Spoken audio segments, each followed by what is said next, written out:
CPM Thiruvananthapuram ജില്ലാ സമ്മേളനത്തിൽ മുഖ്യമന്ത്രിയും MP ഗോവിന്ദനെയും വേദിയിലിരുത്തി സർക്കാരിനും പാർട്ടിക്കും വിമർശനം.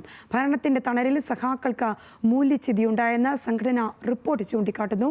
ധന, തദ്ദേശ, ഉന്നത വിദ്യാഭ്യാസ വകുപ്പുകൾക്കെതിരെയും വിമർശനമുയർന്നു.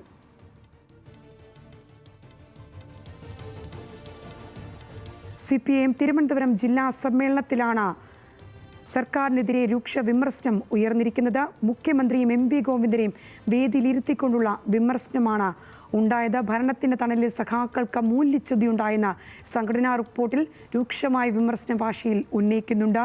തദ്ദേശ, ധന, ഉന്നത വിദ്യാഭ്യാസ വകുപ്പുകൾക്കെതിരെയും വിമർശനം ഉയരുന്നുണ്ട്.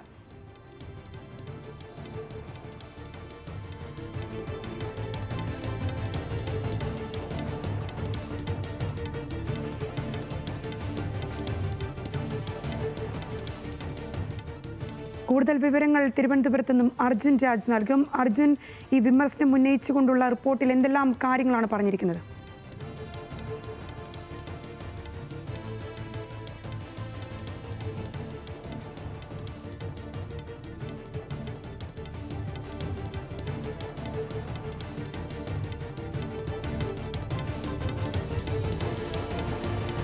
CPM തിരുവനന്തപുരം ജില്ലാ സമ്മേളനത്തിലാണ് മുഖ്യമന്ത്രിയും MP ഗോവിന്ദനെയും വേദിയിലിരുത്തിക്കൊണ്ട് സർക്കാരിനും പാർട്ടിക്കും വലിയ രീതിയിൽ വിമർശനങ്ങൾ നേരിടേണ്ട സാഹചര്യം ഉണ്ടായിരിക്കുന്നത്. ഭരണത്തിൻ്റെ തണലിൽ സഖാക്കൾക്ക് മൂല്യച്യുതി ഉണ്ടായെന്നുള്ള കണ്ടെത്തലാണ് സംഘടനാ റിപ്പോർട്ട് ഈ ഘട്ടത്തിൽ ചൂണ്ടിക്കാണിക്കുന്നത്.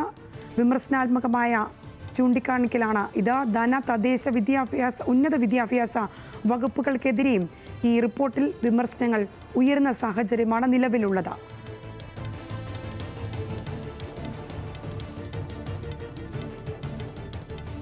കൂടുതൽ വിവരങ്ങൾ തിരുവനന്തപുരത്ത് നിന്നും അർജുൻ രാജ് നൽകും. അർജുൻ, എന്തെല്ലാമാണ് റിപ്പോർട്ടിലെ ഉള്ളടക്കം?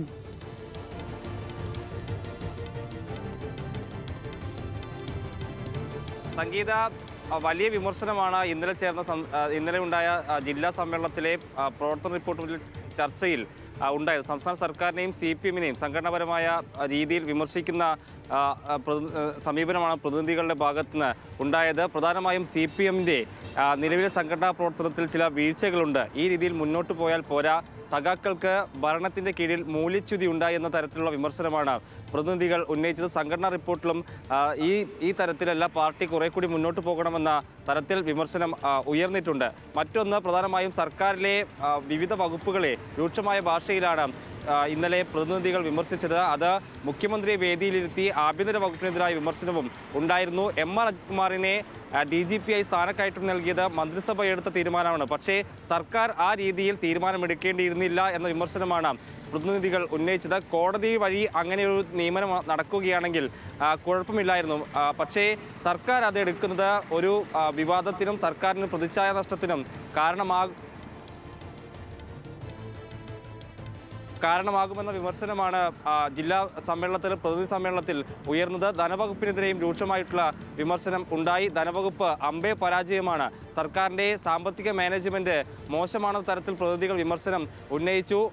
സാമ്പത്തിക പ്രതിസന്ധി സർക്കാരിൻ്റെ കാരണം കൊണ്ടല്ലെങ്കിൽ കൂടി അത് ജനങ്ങളെ ബോധ്യപ്പെടുത്താൻ സർക്കാരിന് കഴിയുന്നില്ല എന്ന തരത്തിലും വിമർശനം ഉയർന്നിട്ടുണ്ട്. തദ്ദേശ വകുപ്പിനെതിരായിട്ടുള്ള വിമർശനം, പലതരത്തിലുള്ള പദ്ധതികൾ പ്രഖ്യാപിക്കുന്നുണ്ടെങ്കിലും ഫണ്ട് ലഭിക്കുന്നില്ല, തദ്ദേശ സ്ഥാപനങ്ങൾ ഫണ്ട് ലഭിക്കുന്നില്ല എന്ന തരത്തിൽ തദ്ദേശ വകുപ്പിനെതിരായിട്ടുള്ള വിമർശനവും ഉണ്ടായിരുന്നു. അങ്ങനെ സംസ്ഥാന സർക്കാരിനെയും CPM-ന്റെ സംഘടനാപരമായിട്ടുള്ള വീഴ്ചകളെയും ചൂണ്ടിക്കാണിച്ചുകൊണ്ടാണ് ഇന്നലത്തെ ജില്ലാ സമ്മേളനത്തിൽ പ്രതിനിധി ചർച്ച ഉണ്ടായത്. ഇന്നും ചർച്ച തുടരും. അതിനുശേഷമായിരിക്കും ജില്ലാ സെക്രട്ടറിയും പാർട്ടി സംസ്ഥാന സെക്രട്ടറി MP ഗോവിന്ദനും ഈ റിപ്പോർട്ടിന്മേലും അതിനെ തുടർന്ന് നടന്ന ചർച്ചയിലും മറുപടി പറയുക. നാളെയായിരിക്കും പുതിയ ജില്ലാ കമ്മിറ്റിയെ ജില്ലാ സമ്മേളനം തീരുമാനിക്കുക. അതിൽ V ജോയി തന്നെ ജില്ലാ സെക്രട്ടറിയായി തുടരാൻ സാധ്യതയുണ്ട്. പക്ഷേ പുതിയ കുറേ ആളുകൾ, പുതുമുഖങ്ങൾ, യുവാക്കൾ ജില്ലാ കമ്മിറ്റിയിലേക്ക് വരാനുള്ളൊരു സാധ്യത കൂടി നിലനിൽക്കുന്നുണ്ട്. അതിര. ശരി അർജുൻ.